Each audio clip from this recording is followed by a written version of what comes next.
Assalamualaikum warahmatullahi wabarakatuh. Halo adik-adik, bertemu lagi dengan kakak Legi Gustiawan dari Pendidikan Fisika Universitas Sriwijaya Angkatan 2018. Nah, pada materi pembelajaran fisika pada hari ini kakak akan membahas tentang kalor dan perubahan kalor. Nah adik-adik, pernah nggak sih adik-adik ketika memegang gelas yang berisi air panas, tangan adik-adik juga ikut terasa panas? Nah, hal ini terjadi karena adanya perpindahan kalor dari gelas ke tangan adik-adik. Jadi, apa sih itu yang dimaksud dengan kalor?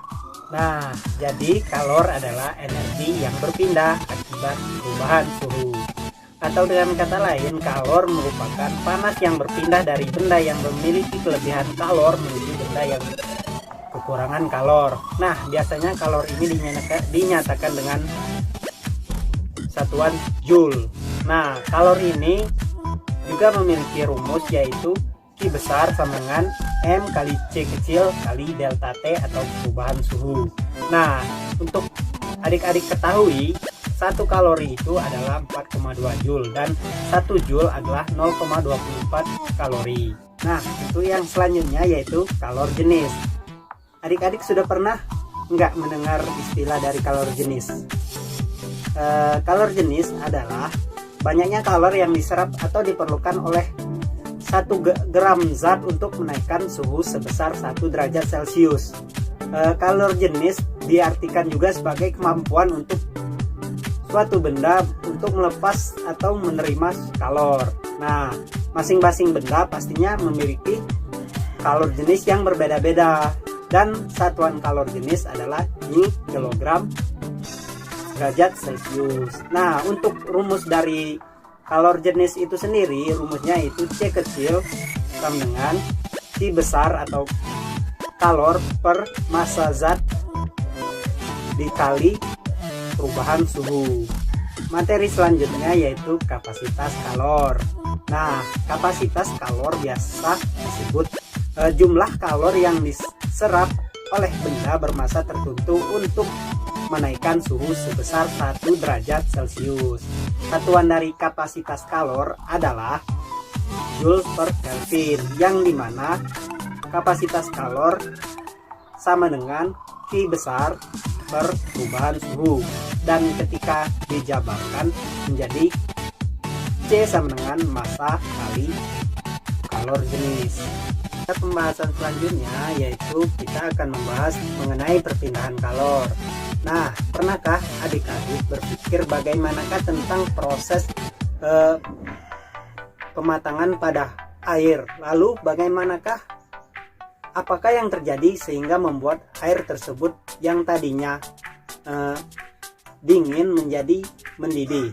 Tersebut terjadi karena adanya panas atau kalor. Kalor dari kompor merambat ke panci dan dari panci merambat lagi ke air, sehingga dalam proses tersebut menjadikan air yang dingin tersebut menjadi mendidih. Dari contoh yang telah kakak sampaikan tadi, dapat disimpulkan bahwa perpindahan kalor merupakan suatu kalor atau panas yang dapat berpindah dari suatu tempat ke tempat lain. Lalu bagaimana cara kalor tersebut dapat berpindah? Nah, kalor atau panas dapat berpindah dengan 3 cara, yaitu konduksi, konveksi, dan radiasi. Yang pertama yaitu konduksi atau hantaran. Konduksi atau hantaran merupakan perpindahan kalor atau panas melalui suatu zat tanpa disertai dengan perpindahan partikel zat tersebut. Contohnya ketika kita memanaskan besi dengan dibakar. Nah, berdasarkan daya hantar kalor tersebut, kemudian kita dapat membagi daya hantar dari konduksi. Yang pertama yaitu daya hantar konduktor. Konduktor merupakan zat yang mempunyai daya hantar kalor yang baik. Contohnya baja, besi, tembaga, aluminium, dan lain-lain. Yang kedua yaitu isolator. Isolator merupakan zat yang memiliki daya hantar kalor atau panas yang kurang baik. Contohnya kertas, kaca, kayu, dan plastik.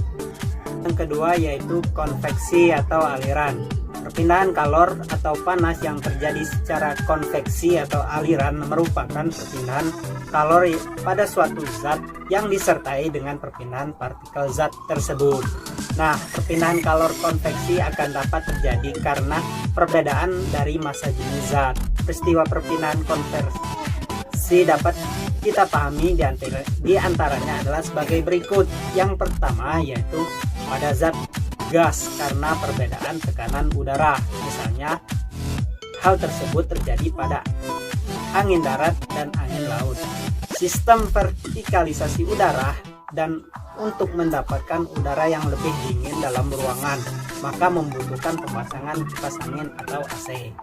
Yang kedua yaitu pada zat cair karena perbedaan massa jenis zat. Misalnya, pada pemanasan air dan pada sistem aliran air panas.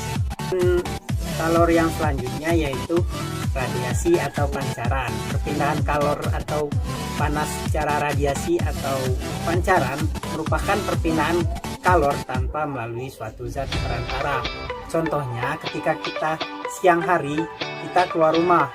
Nah, ketika kita berada di bawah terik matahari, kita akan langsung badan kita akan langsung terasa panas. Nah, itu contoh dari radiasi tersebut. Mungkin itu saja materi pembelajaran fisika tentang kalor dan perpindahannya pada hari ini. Sampai bertemu di pertemuan kita selanjutnya. Dadah.